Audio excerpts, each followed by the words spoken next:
এরা কি অদ্ভুত জাতি, ওইখানে হাগু করলো, ওইখানে পুকুরে দিয়ে সুচু করলো, সেই পানি নিয়ে যায় সেটা দিয়ে ভাত খাচ্ছে। তখন হর হর করে আমেরিকান সিনেমা হলে সবাই বমি করা শুরু করলো।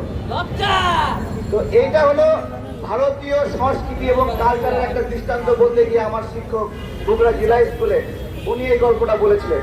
উনি একজন বিখ্যাত ব্যক্তি, আমি নাম বলবো না, এবং আমাদের এই সময়ে সবচেয়ে জনপ্রিয় আপনার হলো প্রতিবাদী ইউটিউবার এবং রাজনৈতিক বিশ্লেষক, তার নাম বলছি না, আপনারা সবাই ভেবে নেবেন। তার বাবা এই গল্পটা আমাদেরকে বগুড়া জেলা স্কুলে শুনিয়েছিল।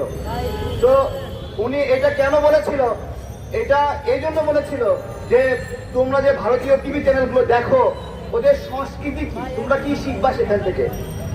এটাকে যে তোমরা আদর্শ মনে করো, ওদের কালচার কি? ওদের কালচার এরকম নোংরা, অপরিচ্ছন্ন, এবং তাদের জাতের অনেক সমস্যা।